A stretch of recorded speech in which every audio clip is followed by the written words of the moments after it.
کا دوسرا حصہ جس میں میں المومنین حضرت عائشہ کا ہونا المومنین کے لیے اللہ کی قائم کردہ فرقان حمید میں دلیل، اور حضرت ابو بکر کا صرف 3 دن کے اندر ادھر تدفین رسول صلی اللہ علیہ تعالیٰ علیہ وسلم، ادھر ثقیفہ بنی سعدہ کی محفل کا سجنا کہ خلافت کس کو ملنی چاہیے کس کو نہیں، غدر بود جھگڑے صحابہ کے، اور حضرت ابو بکر کا 3 دن کا ایام خلیفہ بننا، اور پھر سب سے بڑی بات کیا، رسول اللہ حضرت عائشہ سے کبھی غضبناک نہیں ہوئے، کبھی حضرت عائشہ سے انکاری نہیں ہوئے، کبھی حضرت عائشہ سے ناراض نہیں ہوئے۔ ذرا میں اس پر بھی اہل سنت کی روح سے ذرا تبصرہ کرتا ہوں، جو مفتیہ کرام بڑی چھپا کے رکھتے ہیں باتیں۔ پہلا میرا جو ویڈیو ہے اس میں آپ نے دیکھ لیا کتنے سارے میں نے معاملات کھل کے بیان کیے۔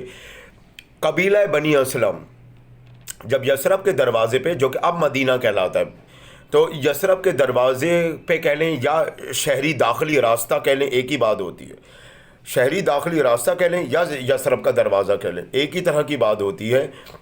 تو جب قبیلہ بنی اسلم جو کہ خانہ بدوش کہلاتے، بدو کہلاتے ہیں، اور یہ کوئی ہائی سٹینڈرڈ ہائی کیلیپر اور بہت عالم فاضل لوگ اور بہت اشرافیہ لوگ نہیں ہوتے، ظاہر ہے ہر معاشرے میں بدو خانہ بدوشوں کو لو کیٹیگری کا ثابت کیا جاتا ہے۔ قبیلہ بنی قریشی کا ایک قبیلہ قبیلہ بنی اسلم، یہ ہمیشہ سے ادھر زاد راہ اور ادھر آب و تام کھانا پینے کی تلاش میں، کبھی اس خیمہ بستی سے اس خیمہ بستی، جسے اکثر لوگ رانگڑ بھی کہتے ہیں پنجابیوں میں، خانہ بدوشوں اور بدوؤں کو رانگڑ کا لفظ بھی یوز ہوتا ہے، لیکن اور خاص طور پہ پنجاب میں رانگڑ کا لفظ زیادہ یوز ہوتا ہے ایسے لوگوں کے لیے۔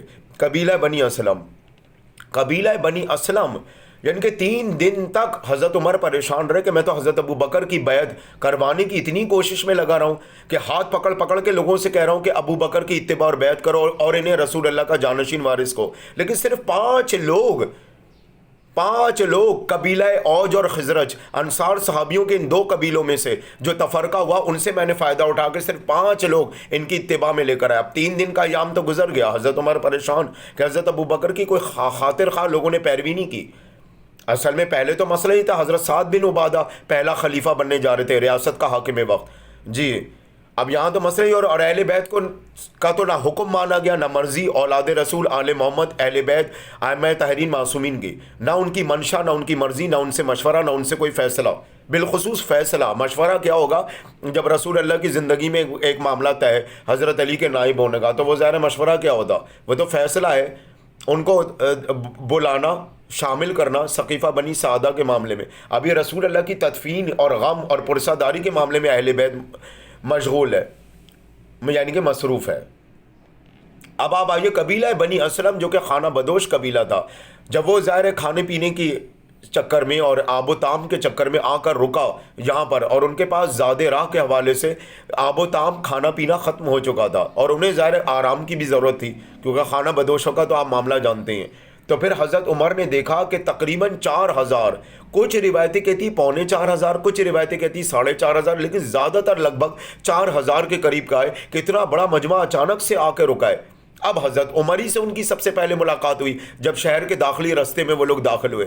حضرت عمر ابن خطاب کو سیاست کی اصل کڑی نظر آئی کہ یہ تو بڑا فائدہ ہو گیا، اتنی بڑی میجورٹی آئی ہوئی رکی ہوئی ہے شہر کے داخلی راستے میں، اب ان کو ذرا تیار کرتا ہوں کہ ہم آپ کو کھانا پینا بھی دیں گے، آپ کو رہنے کے لیے چھت بھی دیں گے، آپ کو سائے کے لیے شجر بھی دیں گے، کھانا پینا سب دیں گے، بس آپ کو ایک شخص کی اتباع اور بیعت کرنی ہوئی، ابو بکر، اور لوگوں کو یثرب میں لوگوں کو پکڑ کے بھی لانا ہوگا کہ تم اس شخص کی اتباع کرو، یہ کام کرنا ہوگا کہ لوگوں کو بھی پکڑ کے لانا ہوگا کہ ابو بکر کی بیعت اور اتباع کی جائے، اور خود بھی آپ بیعت اور اتباع کریں گے، آپ کو زاد راہ کے لیے اور مزید سواریاں بھی دیں گے، آپ کو کھانا پانی بھی دیں گے، رکنے اور قیام کے لیے آرام کے لیے رہائش بھی دیں گے۔ حضرت عمر نے وہاں سے فائدہ اٹھایا، یہ حضرت عمر کی مہربانی تھی جو حضرت ابو بکر خلیفہ بن گئے، ورنہ بڑے صحابہ کی اکثریت تو حضرت علی کے دروازے پہ چلی گئی تھی کہ اے علی، ہم ثقیفہ بنی سعدہ کے فیصلے کو مانتے ہی نہیں، کیونکہ مباہلہ کا میدان ہو، مناظر کا غدیر میں مولایت کا اعلان ہو، اور بالخصوص آپ کی ولایت اور نائب ہونے کا اعلان، علم و جھنڈا دیتے ہوئے بھی، اور ظاہر دعوت ذوالعشیرہ میں بھی رسول اللہ کا آپ کی نائب ہونے اور جانشین ہونے کا اعلان کرتے ہوئے، تو یہ بات تو بڑی واضح ہے کہ علی آپ رسول اللہ کی زندگی میں جانشین اور وارث تھے۔ تو اب یہ ثقیفہ بنی سعدہ کے صحابہ کے جھگڑے کیسے، اور یہ محفلیں کیسی، کہ کون وزارت لے گا، کون خلافت، اور کون اپنے آپ کو رسول کا جانشین کہے گا؟ حضرت عبداللہ ابن مسعود، حضرت ابو ذر غفاری، حضرت سلمان فارسی، حضرت میثم تمار، حضرت عمار ابن یاسر، حضرت حجر ابن ہدی، حضرت روشید، حضرت سیداوی، حضرت شیخ ہمدانی، بڑے بڑے صحابہ، حضرت عبداللہ ابن عباس، حضرت علی کی طرف آ گئے کہ یہ ناحق ہو رہا ہے، یہ بالکل غلط ہو رہا ہے، یہ حق غصب کیا جا رہا ہے، اصل تو رسول کے جانشین وارث حضرت علی ہیں۔ اور اہل بیت میں 12 ائمہ طاہرین معصومین نے بھی، سیدانیوں شہزادیوں نے بھی کبھی بھی حضرت ابو بکر کی خلافت کو تسلیم کیا ہی نہیں، یہ والی بات ہے۔ تو پہلی تو بات میں نے ذرا خلافت پہ بھی روشنی ڈالی۔ اب آئیے ذرا قبیلہ بنی اسلم کا حوالہ دے کر، اب آئیے ذرا اگلا معاملہ اور اگلی بات، وہ کیا؟ ام المومنین ہے حضرت عائشہ۔ چھوڑ دیجئے کہ حضرت عائشہ نے حضرت عثمان کے خلاف خطرناک فتویٰ دیا اور حضرت عثمان کے خلاف باغی ہوئیں اور سلطنت عثمانیہ کو کمزور کیا، خلافت عثمانیہ کو۔ چھوڑ دیجئے کہ یہودی داڑھی والے ناصلہ سے بھی بدتر ہے عثمان کون؟ خلیفۃ المسلمین۔ آپ کوئی سڑکوں پہ گستاخ صحابہ یا خلافت کے دشمنوں کے حوالے سے یا شیعہ کافر کے حوالے سے جلوس، یا رافضی ہونے کے حوالے سے رافضی ہونے کے حوالے سے جلوس نکالا کرے نا، تو مت بھولا کرے خلافت کی اصل دشمن کون تھی، پھر مت بھولا کرے۔ اور پھر حضرت علی کے خلاف جنگ جمل میں میدان عمل میں جہاد کرنے آئے، جبکہ میدان عمل میں جہاد کرنے کبھی کوئی عورت نہیں آتی، اور یہ نبی کی زوجہ ہو کے میدان عمل میں حضرت علی کے خلاف جہاد کرنے آئی اور حضرت علی پہ تبرہ بھی کی، اور حضرت عثمان کے لیے الفاظ کے استعمال کیے وہ سب جانتے۔ تو پہلی بات، رسول اللہ کی اگر زوجہ ہیں اور ام المومنین ہیں تو یہ واحد ام المومنین نہیں، باقی بھی ام المومنین ہیں۔ یہ الگ بات ہے کہ امت نے صرف روایت حدیثیں ان سے لی، تو باقی زوجاؤں سے روایت حدیثیں لینے کو کیا کسی نے منع کیا تھا یا رسول اللہ نے منع کیا تھا؟ اب آئیے ام المومنین ہونے کی دلیل اللہ کی طرف سے۔ پہلی بات، اللہ نے یہ ضرور کہا۔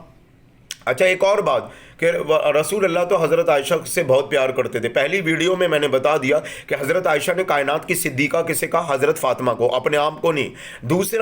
دوسری وجہ دلیل، حضرت عائشہ فرماتی ہیں کہ رسول کریم نبی اعظم سب سے زیادہ حضرت ختیجہ کا ذکر کرتے تھے، حضرت ختیجہ کی ایثار اور قربانی فضیلت کو بیان کرتے تھے، اور حضرت ختیجہ کو اتنا چاہتے تھے کہ کوئی لمحہ ایسا نہیں ہوتا تھا کہ جب رسول اللہ میرے حجرے میں نہ آئیں اور ختیجۃ الکبریٰ کا ذکر نہ کریں، یہاں تک کہ واحد ختیجہ ہیں کہ صرف نکاح ہی ان سے عقد نہیں ہوا سب سے پہلے، کہ رسول کریم نبی اعظم ان کی سہیلیوں کی بھی دعوت کرتے تھے، اور ان کے مرنے کے بعد بھی ان کی سہیلیوں کی دعوت کا سلسلہ رسول کریم نے جاری رکھا۔ حضرت عائشہ فرماتی ہیں۔ اب اندازہ لگائے رسول اللہ سب سے زیادہ کس سے پیار کرتے تھے، اور سب سے بڑی کائنات کی صدیقہ کون ہے؟ پہلی ویڈیو میں باقی صدیقہ لفظ کے معنی کو لے کر میں نے بڑی دلیلیں دے دی۔ اب آئیے ام المومنین۔ بے شک ہر شیعہ، ہر اہل تصوف صوفی سنی، ہر زیدیہ وارثی علوی سنی، آغا خانی بوریس، جتنے بھی اور ہیں، سبھی یہی کہتے کہ ام المومنین تھی حضرت عائشہ۔ لیکن آپ نے قرآن کی آیت کو صرف اتنا سا بیان کیا کہ وہ مومنین کی مائیں ہیں، وہ دوسرے مردوں سے نکاح نہیں کر سکتی، بس صرف اتنا سا بیان کیا۔ اب آپ قرآن کی آیت، اللہ کا فرمان آگے نہیں بیان کریں گے؟ اے حبیب، اگر تمہاری بیویوں میں سے کسی نے تمہاری بات سے انکار کیا یا تمہارے اہل کے خلاف کھڑی ہوئیں، ہدایت اور حجت کے مقابلے پر آئیں، تو اس کے ذمہ دار تم نہیں ہوگے، اپنے اس گناہ کردہ عمل کی ذمہ دار وہ خود ہوں گی۔ جی، یہ بھی تو آگے آیت بیان کریں ام المومنین والے معاملے میں، صرف آپ اتنا سا کیوں بیان کرتے ہیں؟ ام المومنین تھی، بھائی ام المومنین تو سبھی مان رہے وہ ام المومنین تھی، لیکن بات یہ نا کہ قرآن کی آیت آگے کیا کہہ رہی ہے، اللہ کیا فرما رہا ہے کہ اگر تمہاری بیویوں میں سے کسی نے تمہارا حکم ماننے سے انکار کیا یا تمہاری نافرمانی کی تمہاری زندگی میں یا تمہاری زندگی کے بعد، اور اگر وہ ہدایت حجت کے مقابلے پر کھڑی ہوئی، تو یاد رکھو اپنے خسارے کی ذمہ دار وہ خود ہوں گی۔ پوری آیت یہ ہے۔ بریلوی اور دیوبندی نوجوان لڑکوں کو آپ پوری بات بھی تو بیان کریں۔ یہ باتیں کیوں چھپاتے مسجدوں میں کہ حضرت عائشہ سنیوں کے 2 خلیفہ کے خلاف کھڑی ہوئی، اور اس میں سے ایک خلیفہ تو اللہ کے ولی مولا کائنات شیر خدا امام مبین امام مرسلین بھوت راب مولود کعبہ وعلیہ وسلم علم و حکمت کا باب، یہ کیوں بھول جاتے ہیں؟ اس میں سے ایک تو یہ، اور دوسرے بھی رسول اللہ کے صحابی رہے، عثمان ابن بنو امیہ، حضرت عثمان بن صفان۔ پتہ چلا پتہ چلا کہ مسئلہ تو یہ ہے. اور پھر صحیح مسلم ام المومنین کے معاملے کو آگے بڑھا رہا ہوں. صحیح مسلم اہل سنت کی کتاب، اور ایک اور کتاب اٹھا کے دیکھ لیجئے، اس میں بھی حوالہ ترمیزی میں بھی آپ کو مل جائے گا، اور بالخصوص صحیح مسلم میں تو بہت بڑے پیمانے پہ موجود ہے جی، کہ میری بیویوں میں سے، یعنی کہ اپنی زوجاؤں کو مخاطب کر کے کہہ رہے ہیں، جو بھی ہدایت اور حق کے مقابلے پر جائے گی، اور جب بھی وہ جائے گی تو سمجھ لو کہ حواب کے کتے اس پہ بھونکیں گے. حواب وہ مقام ہوگا جہاں میری بیویوں میں سے ایک جائے گی ہدایت اور حق کے مقابلے پر، حواب، تو اس پر کتے بھونکیں گے. جی صحیح مسلم اہل سنت، مستند روایت، اور ترمیزی میں بھی اس کا حوالہ، لیکن سب سے زیادہ وضاحتی طور پہ جو بیان ہوا ہے رسول کریم کی طرف سے وہ صحیح مسلم میں، اہل سنت کی کتاب. تو حواب کے کتے کس پہ بھونکے تھے؟ حضرت عائشہ کیا فرماتی ہیں کہ جب میں نے طلحہ اور زبیر سے کہا کیا یہ وہی جگہ ہے جہاں میرے شوہر رسول کریم نے کہا تھا کہ حواب کے کتے میری اس بیوی پہ بھونکیں گے جو ہدایت اور حق کے مقابلے پہ جائے گی، میں علی کے مقابلے پہ جا رہی ہوں، تو کہیں یہ وہی مقام تو نہیں کیونکہ کتے مجھ پہ بھونک رہے ہیں. تو طلحہ اور زبیر نے چالاکی کیا اختیار کی کہ 20 افراد کو پکڑ کے لے آئے جھوٹی گواہی دلانے، یہ تو وہ علاقہ ہی نہیں اور اس کا نام حواب ہی نہیں. پھر حضرت عائشہ آگے چل پڑی میدان عمل میں حضرت علی پہ تبرہ کرنے اور حضرت علی کے خلاف جنگ کرنے، وہ بھی میدان جہاد میں، جبکہ عورت کے لیے حرام ہے میدان جہاد میں جنگ کرنا جی، اور وہ بھی نبی کی زوجہ ہو کے. اور ام المومنین تھیں، بے شک ام المومنین تھیں، کسی کا انکار نہیں. امت نے روایتیں، سنتیں اور حدیثیں بھی انہی سے زیادہ لیں. اب یہ امت کا قصور کہ انہیں باقی زوجائیں نظر کیوں نہیں آئیں روایتیں حدیثیں لینے کے لیے. اور صحابہ کو بھی صرف حضرت عائشہ ہی کا عزت دار ملا، سارے صحابہ نہیں، وہ صحابہ جو حضرت علی کے بڑے مخالف تھے، تو انہیں اور ازواج مطہرات کا در کیوں نہیں ملا سنتیں روایتیں حدیثیں لینے کے لیے؟ حضرت فاطمہ تو زہرا سلام اللہ علیہ، آل اطرت، آل معصومہ، آل طاہرہ، حضرت فاطمہ تو زہرا سلام اللہ علیہ، حضرت زینب کبریٰ، حضرت ام البنین، حضرت رقیہ، حضرت ام کلثوم. اب یہ تو امتی کا قصور ہے. تو ام المومنین کے لحاظ سے وہ جو ایک آیت آپ بیان کرتے آگے بھی تو بیان کریں کہ اللہ کیا کہہ رہا ہے کہ تمہاری بیویاں مومنین کی مائیں ہیں، وہ غیر مردوں سے نکاح نہیں کر سکتی تمہارے علاوہ اے نبی، وہ دوسرے مردوں سے، اصل میں لفظ ہے دوسرے مردوں، یعنی کہ غیر مردوں کا ہے تو وہ بھی ایک ہی بات ہو گئی. ظاہر نبی کی زوجہ کسی اور مرد سے تو نکاح نہیں کر سکتی، دوسرے مردوں سے نکاح نہیں کر سکتی. لیکن آگے اللہ نے کیا کہا؟ اگر تمہاری بیویوں میں سے، جسے ہم زوجہ کر کے مخاطب کرتے ہیں، جو بھی تمہاری نافرمانی کرے گی یا حق اور ہدایت کے خلاف کھڑی ہوگی تو اپنی ذمہ دار وہ خود ہے. جی اب بھریلوی اور دیوبندی نوجوان لڑکوں کو آپ پوری بات بھی تو بیان کریں، سڑکوں پہ نکال کے رافضی، کافر، گستاخ صحابہ، گستاخ رسول کا بہانہ. اب آپ یہاں پہ بھی تو آئیے، اب پکڑے گئے نا بہت بری طرح اللہ کے ہاتھوں. اللہ تو کسی نہ کسی کو وسیلہ بنا لیتا ہے آپ کو بے نقاب کرنے کے لیے. اب آئیے کہ رسول اللہ تو انہیں بہت چاہتے تھے، تو حضرت عائشہ تو حضرت ختیجہ کی عقیدت، چاہت رسول اللہ کے حوالے سے بیان کر رہی ہیں، اور حضرت ختیجہ کی افضلیت. جی، اور رسول اللہ سب سے زیادہ کسے چاہتے تھے؟ حضرت ختیجہ کو، بقول حضرت عائشہ کے. کائنات کی سب سے بڑی صدیقہ کون ہے؟ حضرت فاطمہ، بقول حضرت عائشہ کے. اب آئیے ذرا کہ رسول اللہ حضرت عائشہ کو بہت چاہتے تھے. میں نے اس بات سے انکار نہیں کیا کہ بیوی کی چاہت نبی کے دل میں کبھی قائم نہیں ہو سکتی، ایک قریب ہونے کی وجہ سے، قربت کی وجہ سے. پہلی بات تو حمیرہ نام ان کے مہکے سے پڑا تھا، حضرت ابو بکر ہی انہیں پیار سے حمیرہ کہہ کے پکارتے تھے. جب وہ رسول اللہ کو بیاہ کہیں تو رسول اللہ نے بھی ان کا نام وہی لیا جو ان کے مہکے والے، ان کے قبیلے والے لیتے تھے، حمیرہ. پہلی بات تو یہ. ایک اور بات کہ وہ رسول اللہ مرتے وقت حضرت عائشہ کا حجرے کا انتخاب کیا، تو بھائی وہ حضرت عائشہ کے حجرے کا انتخاب اس وجہ سے کیا کہ جب رسول اللہ کی رحلت کا وقت قریب آیا تو وہ وہی وقت تھا جب رسول اللہ ہر روز باقی ازواج سے ہٹ کر حضرت عائشہ کے حجرے میں اس وقت قیام کرتے تھے جیسے باقی ازواج کے لیے اور اوقات تھے قیام کرنے کے ان کے حجرے میں. جی، وہ تھا عشاء کی نماز کے بعد، عشاء کی نماز پڑھنے کے بعد، عشاء کی عبادت کے بعد آپ تہجد کیا، یعنی کہ پوری رات، کیونکہ ظاہر ہے وہ رات ہی ہو چکی ہوتی تھی، اور باقی صبح، دوپہر، شام باقی بیویوں کے ساتھ ہوتے تھے، مغرب کے وقت اور اس کے بعد تک. جی، تو عشاء ہی کے وقت کے بعد کا ہی معاملہ ہے کہ رسول اللہ ہر روز حضرت عائشہ ہی کے حجرے میں جاتے تھے. تو جب ان کی رحلت ہونے لگی تو وہ وقت رحلت کیا تھا جی؟ حضرت میمونہ سے جو کہا تو پوری بات بھی تو بیان کریں. وہ تو روز ہی جاتے تھے اس وقت حضرت عائشہ کے حجرے میں, اور اس سے پہلے دیگر ازواج کے حجرے میں. روز ایک وقت تھا, ایک معمول تھا, اپنی ہر بیوی کا خیال رکھتے تھے, ان کی ظاہر ہے کھانے پینے سے, آب و طعام سے بھی, اور ظاہر ہے سمجھدار کے لیے اشارہ کافی.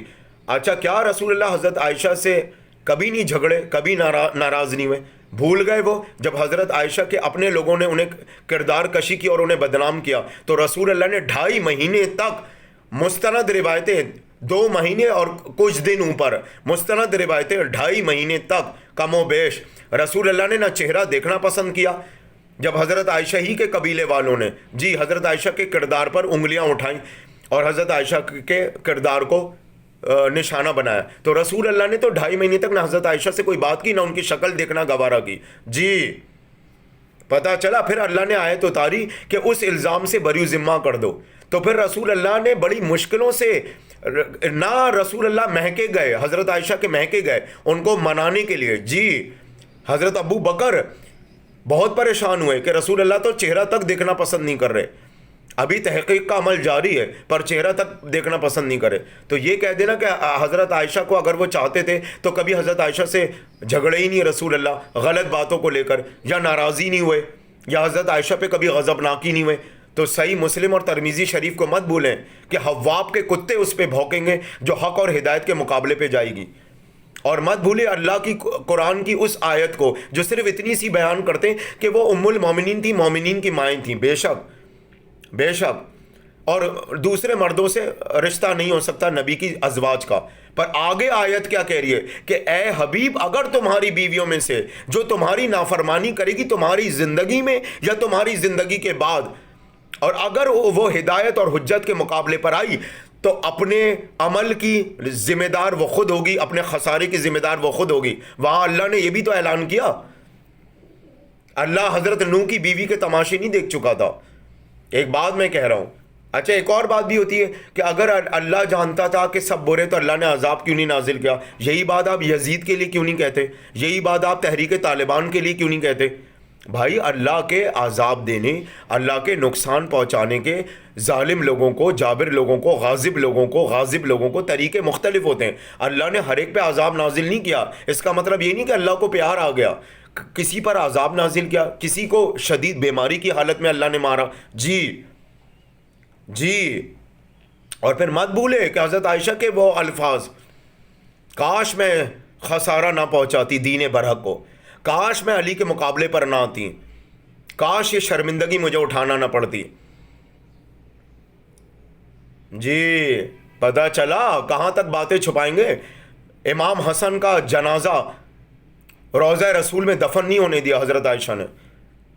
کیوں؟ حضرت عائشہ کی اپنی جائیداد تھی, اپنی ملکیت تھی کہ حضرت ابو بکر کا تو جنازہ دفن ہوگا ہے, حضرت عمر کا بھی ہوگا, لیکن حضرت امام حسن علیہ الصلوۃ والسلام کا نہیں ہوگا, جوانان جنت کے سردار کا, کائنات کے امام کا. کہ حضرت عائشہ کی اپنی پراپرٹی تھی رسول اللہ کے حجرے, بھائی ان کا اپنا حجرہ بھی رسول اللہ کی پراپرٹی کہلائے گی, اور باقی حجرے بھی اور باقی جائیداد بھی. حضرت عائشہ کی اپنی پراپرٹی نہیں تھی کہ وہ یہ فیصلہ کریں گی کون سا صحابی رسول کے روضے میں دفن ہوگا اور کون سا نہیں, اور رسول کی آل اطرت اولاد دفن ہوگی یا نہیں ہوگی رسول اللہ کے روضے پہ. یہ اختیار حضرت عائشہ کو رسول اللہ نے بھی نہیں دیا. امام حسن کا جنازہ تیروں کی بارش سے, امیر شام معاویہ اور مروان کے حواریوں نے تیروں کی بارش کر دی, جنازے کو دفن ہونے کی اجازت روضہ رسول میں نہیں دی, اور حضرت عائشہ بھی اس میں پیش تھیں. جنازہ واپس لوٹ کے حضرت فاطمہ کے گھر آ گیا.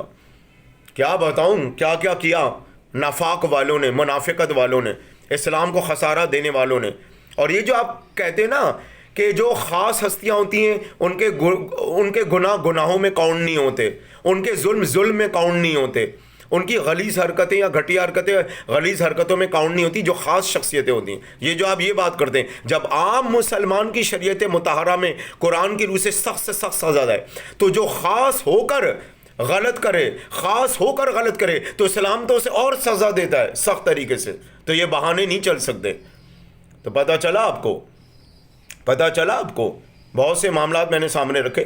اور گستاخ حضرت عائشہ شیعہ نہیں ہے, یہ تو حدیث روایت ائمہ طاہرین اطرت اہل بیت سے جو ہیں اور ان کے صحابہ سے، اس سے بھی ثابت ہے، اور اہل سنت کے امام محدثین سکہ راویوں سیاستہ کتابوں کی مستند روایتوں اور سنتوں سے بھی ثابت ہے کہ حضرت عائشہ نے سلام کو نقصان کس طرح پہنچایا، حضرت عثمان کی خلافت کو کمزور کیا، اللہ کی ہدایت اور حجت حضرت علی کے مقابلے پہ جنگ کی اور حضرت علی پہ تبرہ کی۔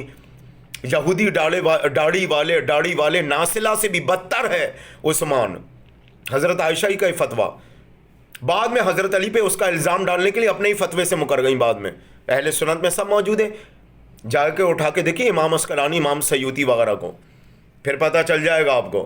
کب تک آپ امت کو غدیر کا معاملہ ہو، من کن تو مولا والا، یہ شیعہ جانے ہمارا اس عقیدے نظریے سے تعلق نہیں ہے۔ اہل سنت کے مرکزی ادارے، بڑے بڑے عرب ممالک کے اہل سنت کے فرقوں، شیعوں کا بھی اس عقیدے سے تعلق ہے۔ مباہلہ عیسائی پادریوں کے صدیق والا مناظرہ عیسائی نجران پادریوں کے مقابلے پر، محمد علی، فاطمہ، حسن حسین، شیعہ جانیں، شیعہ منائیں، شیعہ ذکر کریں، شیعہ فضیلتوں پہ روشنی ڈالیں، غدیر کی، مباہلہ کی۔ کربلا محرم سے شیعوں کا تعلق ہے آپ کا نہیں ہے کیا؟ امام حسین اللہ کی ہدایت حجت نہیں تھے؟ امام زین العابدین نے کربلا کے پیغام کو عام نہیں کیا؟ امام مہدی کیا شیعوں کے؟ حضرت فاطمہ کی نسل، اللہ کی ہدایت حجت، قیامت کے رہبر امام مہدی۔ امام جعفر صادق جو امام ابو حنیفہ، مالکی، شافعی نے اسلام کی اصل غذا اور ہدایت اور روحانیت لی، وہ کس سے لی؟ امام جعفر صادق شیعوں گے۔ کربلا سے ہمارا تعلق نہیں، باغ فدق کے معاملے کو دفناؤ، چھپاؤ، امت کو پتہ نہ چل جائے، فلانے سے ہمارا تعلق نہیں، دھماکے مباہلہ سے ہمارا تعلق نہیں۔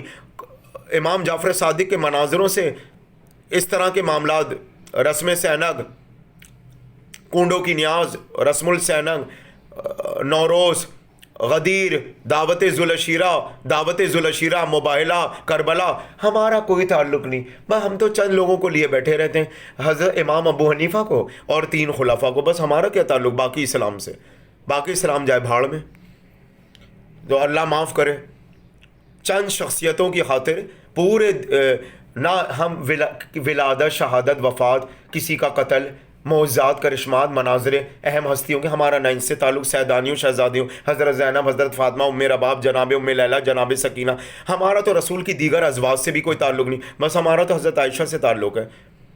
حضرت عمر کی بیٹی، ان کا تو کبھی ذکر ہی نہیں کرتے، ان سے تو کوئی روایتیں سنتیں نہیں لیتے آپ۔ حضرت عمر کی بیٹی بھی تو رسول اللہ کے نکاح میں آئی تھی، جب یہ عرب والوں کا دستور تھا نا کہ اگر ہم اسلام لے کر آ رہے اور اسلام کی معیشت کو مستحکم کریں تو اے اللہ کے رسول کا دعویٰ کرنے والے، ہم آپ کا دین لے کر آ رہے، آپ ہماری بیٹیاں اپنے گھر میں لے کر آئے، ہماری بھی شرائط ہیں۔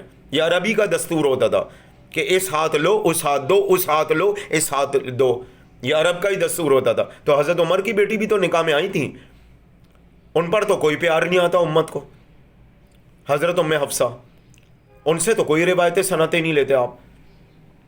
عجیب لوگ ہیں، عجیب۔ اچھا عجیب بات ہے، حضرت فاطمہ پہ تو بہتان، اور حضرت ابو بکر کا بھی، میں حسن اور حسین یعنی کہ جوانان جنت کے سردار، رسول اللہ کے بیٹے، کائنات کے امام، میں ان کی گواہیوں کو نہیں مانتا، فاطمہ کوئی اور گواہی لے کر آؤ۔ اچھا قرآن کی آیت کہ نبیوں نے، حضرت زکریا نے کھیت کھلیان لیے اپنے اجداد سے، آپ کہتے ہیں نبیوں میں ترکہ نہیں بڑھتا، تو حضرت زکریا نے کیسے کھیت کھلیان لے لیے، اور حضرت زکریا سے آگے کیسے کھیت کھلیان منتقل ہو گئے؟ حضرت سلیمان کی ملوکیت اور جائیداد کا تذکرہ تو ہر شخص کرتا ہے، سلطنت، ملوکیت، جائیداد کا تذکرہ، آپ کہتے ہیں نبیوں میں ترکہ اور جائیداد نہیں بڑھتی، تو قرآن کیسے اعلان کر رہا ہے؟ پھر بقول سنی علماء کے رسول اللہ کی وصیت اور تحریر نامہ حضرت فاطمہ کے نام باغ فدق کا، اور اگر باغ فدق پر ازواج کا حق تھا تو ازواج مطالبہ کرنے حضرت ابو بکر کے دربار کیوں نہیں گئیں؟ پھر صرف حضرت فاطمہ کیوں گئیں؟ اس لیے کہ تحریر نامے کے تحت، جی بقول علماء اہل سنت کے، وہ تو حضرت فاطمہ کے نام کر کے گئے تھے باغ فدق، جی، اور زوجاؤں کا بھی اگر حصہ بنے تب بھی وہ 5/5 نہیں بنتا، 5/1.5 یا 5/2 بنتا، جی، لیکن یہ تو رسول اللہ کی وصیت و تحریر نامہ، پوچھئے جا کے علماء اہل سنت سے۔ اور ایک اور بات کہ خلفاء نے بھی اپنی بیٹیوں کو اپنی جائیداد میں سے ترکہ نہیں دیا، اس لیے نبی کی بیٹی سے شریعت کا حق چھین لیا، ترکے کا حق چھین لیا نبی کی بیٹی سے، جبکہ قرآن میں نبی اپنی اولادوں کو ترکہ و جائیداد بانٹ رہے ہیں۔ تو یہ حضرت ابو بکر سے ہم جا کے پوچھیں گے. جب صحابہ نقل کرتے ہیں کہ حضرت ابو بکر ہی یہ بات کہتے ہیں کہ نبیوں کی وراثت ان کی اولادوں میں تقسیم نہیں ہوتی, وہ تو صدقہ ہوتا ہے امت کے لیے, صدقہ جاریہ. یہ صرف ابو بکر ہی کو معلوم ہوگا. ہم صحابہ کے سامنے رسول اللہ نے نہ مسجد نبوی, نہ سفر, نہ تبلیغ, ہمارے سامنے رسول اللہ نے کبھی یہ نہیں کہا کہ نبی کا ترکہ جو ہوتا ہے وہ امت کا ہوتا ہے, صدقہ خیرات یہ نبی کی اولادوں کو نہیں بڑھتا. ہمارے سامنے ایسی کوئی بات نہیں کی. ہم صحابہ کے سامنے, ابو بکر جانے انہی کو پتہ ہوگا تو پتہ ہوگا, لیکن ہم صحابہ میں سے تو کسی کو نہیں معلوم, نہ ہمارے سامنے رسول اللہ نے ایسا کوئی ذکر کیا. اور وہ اکثر معذرت خواہ وہ جو چہیتے نہیں ہیں زبردستی خلافت کی الف بے معلوم نہیں کہ حضرت ابو بکر میں لفظ بکر کے معنی اونٹوں کا باپ, یہ تک تو معلوم نہیں. وہ جو زبردستی خلافت کے چہیتے بن جاتے ہیں کہ خلفاء نے بھی اپنی بیٹیوں کو جائیداد میں سے ترکے میں سے حصہ نہیں دیا تھا, تو خلفاء نے کیا یہ صحیح عمل کیا تھا شریعت کے خلاف جا کے؟ شریعت تو یہ بھی کہتی ہے کہ خلفاء کی بیٹیوں کو بھی ترکہ و جائیداد ملنا چاہیے. شریعت تو یہ بھی کہتی ہے جب سنی نوجوان لڑکیوں کو اپنے باپ کی جائیداد میں سے ترکہ مل رہا ہے وہ ناجائز نہیں, تو خلفاء کی بیٹیوں کو بھی لازمی ملنا چاہیے خلفاء کے ترکے میں سے. اور پھر یہاں تو بات نبی کی بیٹی کی ہو رہی ہے. قرآن میں حضرت سلیمان کی جائیداد اور ملکیت سلطنت کا ذکر ہوا, یہ ملکیت میں آتی ہے سلطنت. جی اور حضرت زکریا نے اپنی اولادوں میں بھی اور اپنے اجداد سے بھی کھیت کھلیان لیے, بھول گئے آپ؟ حضرت یعقوب نے برابر سے اپنی جائیداد تقسیم کی اپنے بیٹوں میں. وہ الگ بات ہے کہ جانشین وارث ہونے کا جب اعلان ہونے لگا اگلے نبی کے لیے تو ان کی اولادوں نے کنویں میں دھکیل دیا ان کے بیٹے کو.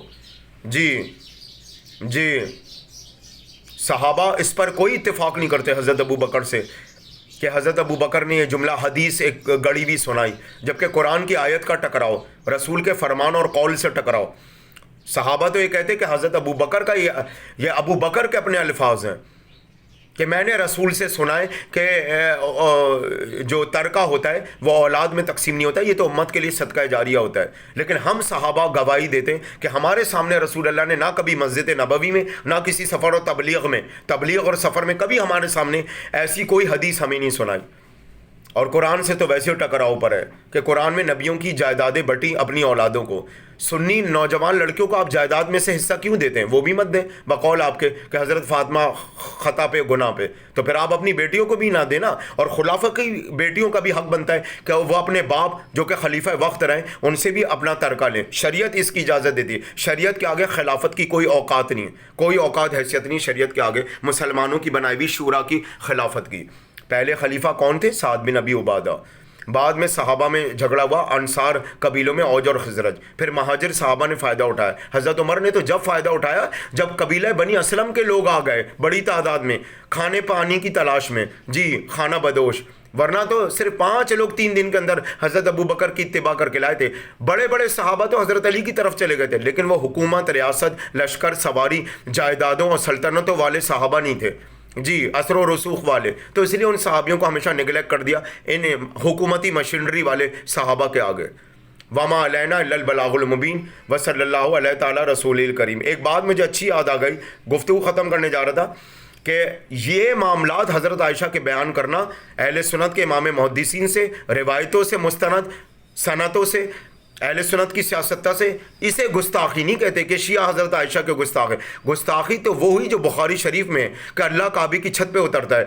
گستاخی تو وہ ہوئی کہ اللہ نے اپنی ٹانگ جہنم میں ڈالی تو جہنم کی آگ ٹھنڈی ہو گئی, ورنہ اس سے بھی زیادہ کھولتی تھی, پہلے کے مقابلے میں ٹھنڈی ہو گئی اللہ کی ٹانگ ڈالنے سے. بخاری شریف میں تو سب سے بڑی توہین حضرت عائشہ کی ہوئی کہ نعوذ باللہ حضرت عائشہ اور رسول اللہ ورزش کرنے کے لیے صبح نکلتے, کبھی حضرت رسول اللہ حضرت عائشہ سے پیچھے رہ جاتے, ہار جاتے, کبھی حضرت عائشہ رسول اللہ سے پیچھے رہ جاتی, اور جب کھانا تناول فرماتے تو گوشت کا ٹکڑا منہ میں لیتے تو اپنے منہ سے وہ ٹکڑا نکال کے عائشہ کے منہ میں دیتے. اتنی بڑی توہین. اور بندر کا تماشا دکھانے کے لیے رسول اللہ نے نامحرم مردوں کے بیچ میں حضرت عائشہ کو پیٹھ پہ لاد دیا بندر کا تماشا یثرب میں مدینے میں دکھانے کے لیے. یہ ہوتی ہے گستاخیاں. یہ ہوتی ہے گستاخیاں. مفتی منیب الرحمان کوکب نورانی تیار رہیے, 22 رجب آ رہی ہے. بتاؤں گا میں بریلویوں کو کہ جس طرح شیعہ اور جس طرح بریلوی اور صوفی سنی کنڈوں کی نیاز کرتے ہیں، تو جو آپ نے چھوڑیاں چھوڑ رکھی نا سولجر بازار کی مسجد میں گمراہیت پھیلانے کے لیے کہ شیعہ معاویہ کے مرنے کا جشن مناتے 22 رجب کو، کنڈوں کی نیاز امام جعفر صادق کی دیتے ہوئے، جبکہ ہر دیوبندی بریلوی جانتا ہے کہ شیعوں کی کنڈوں کی نیاز میں جب وہ شیعوں کے گھر آتے ہیں چکھنے یا کھانے، تو کہیں بھی شیعہ معاویہ کے مرنے کا جشن نہیں بناتے. اور معاویہ سے تو امت اور شیعوں کا تعلق ہی کیا ہے؟ امت کے مومنوں اور شیعوں کا.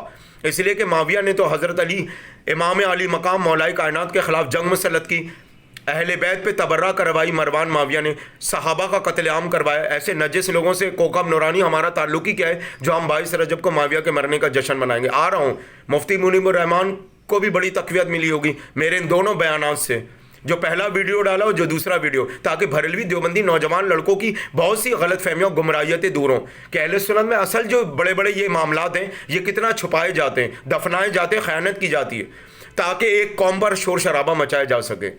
مجھے کوئی شوق نہیں ہے، کوئی اگر آئی ایس او جماعت کا بھی غلط ہوتا ہے میں اسے بھی کنڈیم کر دیتا ہوں. کوئی اگر ذاکر غلط بات کرتا ہے میں اسے بھی کنڈیم کر دیتا ہوں. کوئی شیعہ اگر بدترین غلط عمل کرے گا وہ بھی جہنم میں جائے گا. ایک سنی بھی جنت میں جا سکتا ہے. اسی طرح اگر سنی کوئی غلط عمل کرے گا وہ بھی جہنم میں جائے گا، ایک شیعہ بھی جنت میں جا سکتا ہے. اور امام مہدی کے لشکر میں تو سبھی شامل ہوں گے جو ہدایت پانے والے ہیں. اور اس وقت تو باقی ائمہ طاہرین کی خود بخود ہی تقلید قائم ہو جائے گی، جو معاشرے کی غفلت و جہالت کی وجہ سے بنو امیہ بنو عباس آل سعود کی وجہ سے قائم نہ ہو پائی. وما علینا الا البلاغ المبین وصلی اللہ علیہ تعالی رسول الکریم اما بعد.